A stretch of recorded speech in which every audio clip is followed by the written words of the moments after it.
بسم الله الرحمن الرحيم. السلام عليكم ورحمة الله وبركاته. ازيكم احلى متابعين واغلى متابعين؟ وحشتوني جدا جدا جدا من اخر فيديوهات عملناها مع بعض.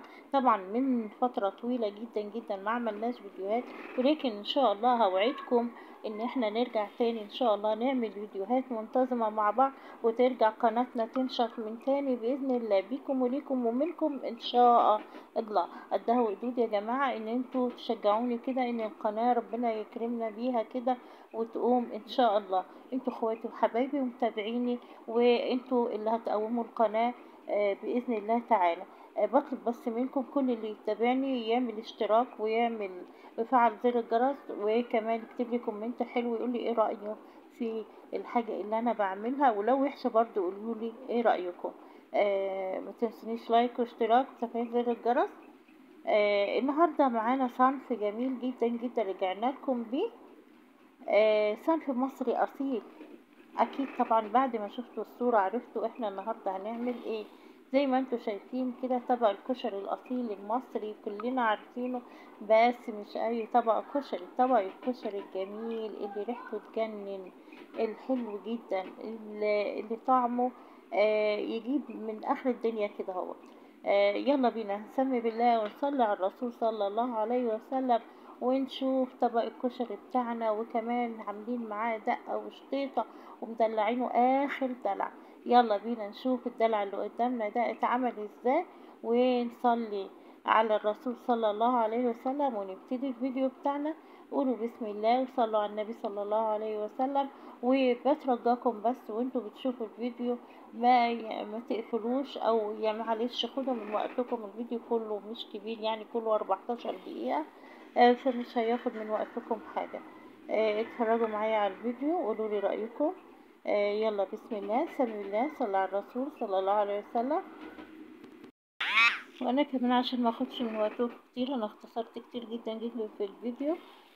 وابتدينا كده مع بعض، حضرنا الحاجات، حضرنا طبعا معنا المكرونة والرز، طبعا عارفين كلنا مكونات الكشري، مكرونة رز ابيض، ومعانا كمان العدس والبصل والقوطة والحمص. يلا كده جبنا الحلة، يعني انا ابتديت اشتغل، جبت الحلة حطيت فيها حمص عشان يتسلق، وده العدس اهو بيتسلق عشان ما اخدش من وقتكم كتير.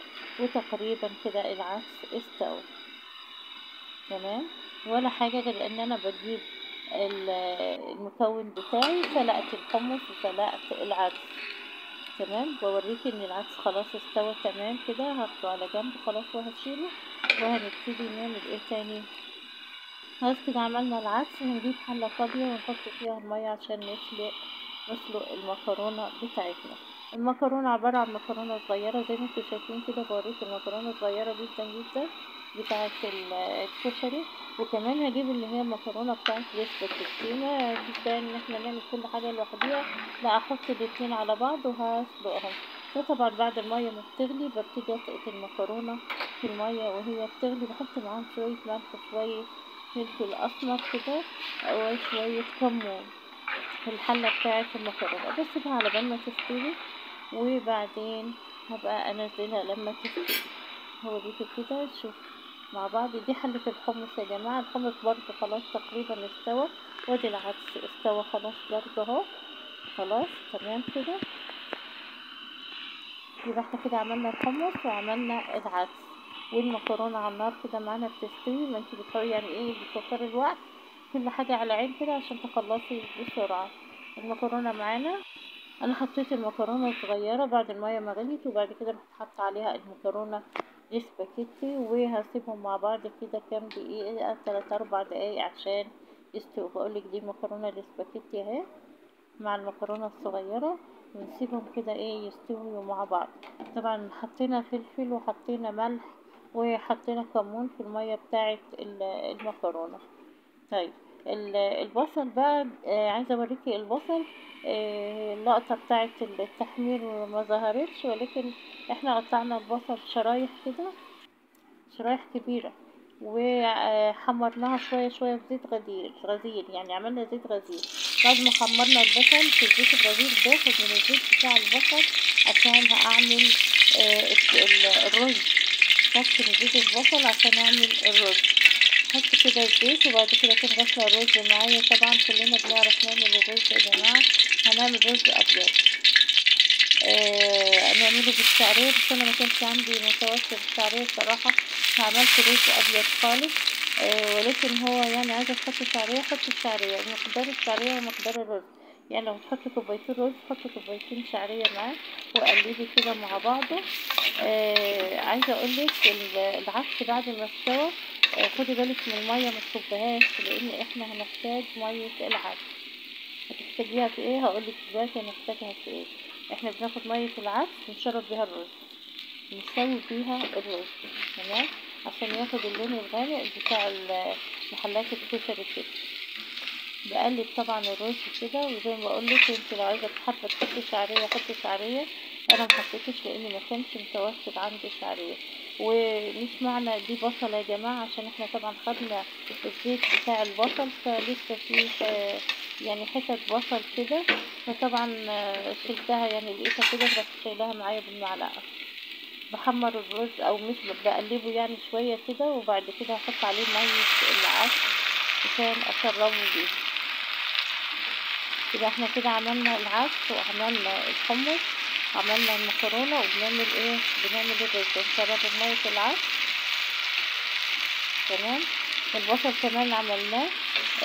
مش مشكله لو جو يعني كام حبايه عدس كده في الميه، مش في الميه راحوا على الرز، مش هيجرى حاجه، عادي. في ناس بتعمل الرز بتحط عليه العدس، يعني بتسويهم ببعض، مش مشكله خالص خالص، تمام.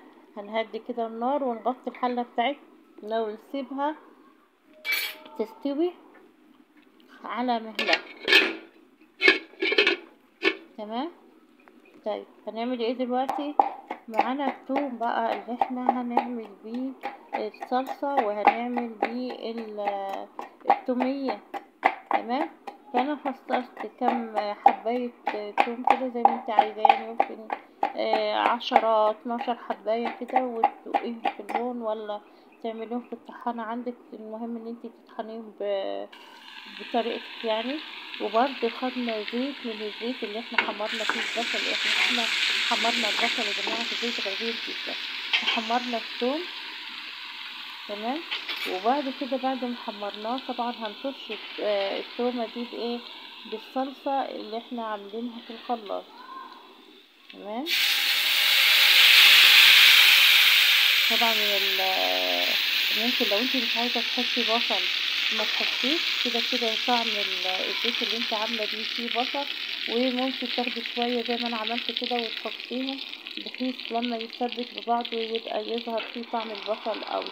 لكن لو ما حطيتيش هيظهر فيه طعم البصل برضه، لان الزيت معمول فيه البصل. عايزه اقولك تاني ان البصل انا قطعته قطع، يعني ايه، شرايح شرايح كده، وكترتهم بعض، تبلته بملح، حمرته في زيت غزير شويه بشويه كده، كنت بحمر شويه اطلعهم. انا صورت لكم الجزء ده يا جماعه، بس مش عارفه راح فين بصراحه. طيب تعالوا نعمل التوميه كده مع بعض.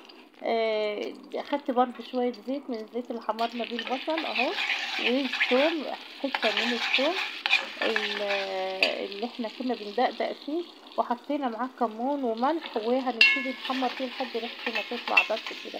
مش هنحمره يا جماعه، هي تقليبه بس كده لحد ريحه الثوم ما تطلع معايا. خلاص انتهى. بعد ما تطلع ريحه الثوم بصفيه بخل، بنص كوبايه خل، وبعد كده بحط كوبايه ميه، تمام. اقلب كده، تمام.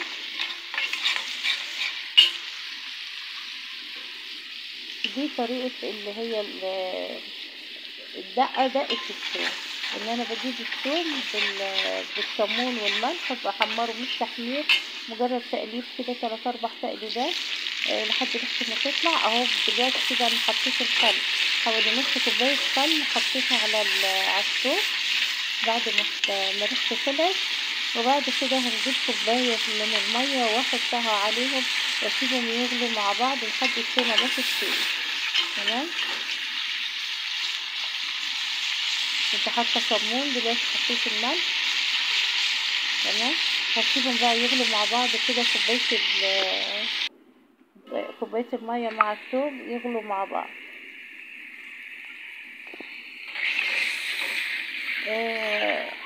هيغلوا كده مع بعض كويس عشان الثوم يستوي. وبعد كده هتبدأ مرحلة الغرف. طبعا بوريكم طبعا يا جماعة، عايزة اقول لكم ان انا صورت الفيديو ده بعد ما اكلنا وخلصنا اكل، لاني طبعا يعني جيت اصور ساعة الاكل ما عرفتش لاني كانوا جعانين، وقلت لهم خلاص طبعا هحط لكم طبعا عشان انتوا عارفين التصوير بياخد مجهود ووقت، فكان هيعطلهم يعني وكده هوت، واللي وراه شغل واللي وراه كده، فحطيت لهم الاكل وكانوا. وبعد كده انا رحت عاملة طبق وصورته. فكده انا حطيت طبعا الغرف ده براحتك، انتي عايزه تغرفي براحتك جدا جدا. انا حطيت المكرونه الاول، وفوق المكرونه حطيت الرز كده اهو. حط- حطيت المكرونه وبعدين حطيت الرز زي ما انت شايفه كده. ممكن تعملي العكس، تحطي الرز الاول وبعدين تحطي المكرونه، دي براحتك جدا جدا يعني.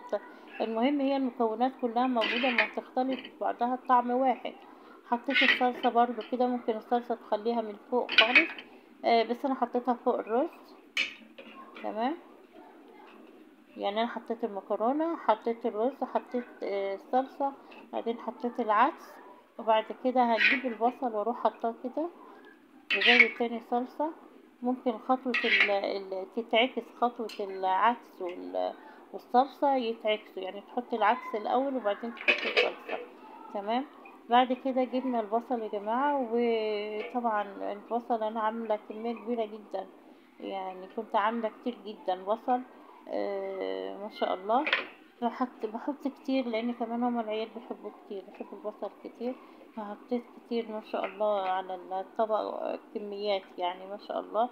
وطبعا برضو بعد ما وزعت البصل كده، لسه طبعا اللي محطناهوش الحمص، فكده برضو هنحط الحمص بتاعنا.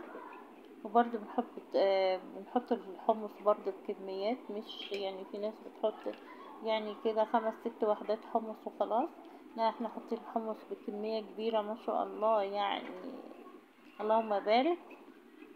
الطبق يعني ايه، عايزة اقولك ما شاء الله يعني، فيه كميات حلوة قوي قوي من كل حاجة يعني.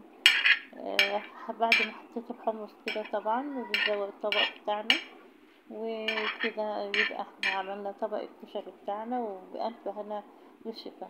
وصلتي معايا لحد هنا ما تنسنيش حطيلي لايك، وحطيلي اشتركي معايا في القناة لو انتي مش مشتركة. الليمون يا جماعة حلو قوي مع الكشري، حلو جدا جدا. اللي عملناه وصوروا برضه معرفش اتمسح ولا ايه اللي حصل. الشتيتة يا جماعة، الشتيتة انتي بتجيبي معلقتين شطة وشوية زيت برضه من اللي انتي عملت فيهم البصل، بتحمري الشطة وبعد كده تطفيها بالخل بس، يعني مش محتاجة اكتر من كده. وده كان طبق النهاردة، طبق الكشري بتاعنا بألف هنا وصحة وعافية. علي كل وعلي شايف وعلي هيعمل ويقلد الطبق، ان شاء الله يطلع معاكم حلو زي ما طلع معاكم، زي ما انتوا شايفين كده بكل الجمال ده طبق الكشري بتاعنا. وده الحاجات اللي احنا عملناها مع بعض، دي الشتيتة اللي ما صورتش معاكم، بس كانت روعة وجميلة ما شاء الله، حلوة قوي. وده كمان دقة التوم اللي احنا عملناها مع بعض، التوم وشوية زيت، والتوم هنحمرهم، مش هنحمرهم يعني هنقلب فيهم شوية كده وخلاص، وبعد كده هنطفيهم بالخل والمية. كده نكون عملنا الطبق بتاعنا بتاع النهارده، ان شاء الله يعجبكم ويعجبكم وينال قبول منكم. اكتبوا لي في الكومنتات ايه رأيكم في الطبق. اشوفكم على خير الفيديو اللي جاي، مستنية منكم تعليقات حلوة. اشوفكم على خير، السلام عليكم ورحمة الله وبركاته.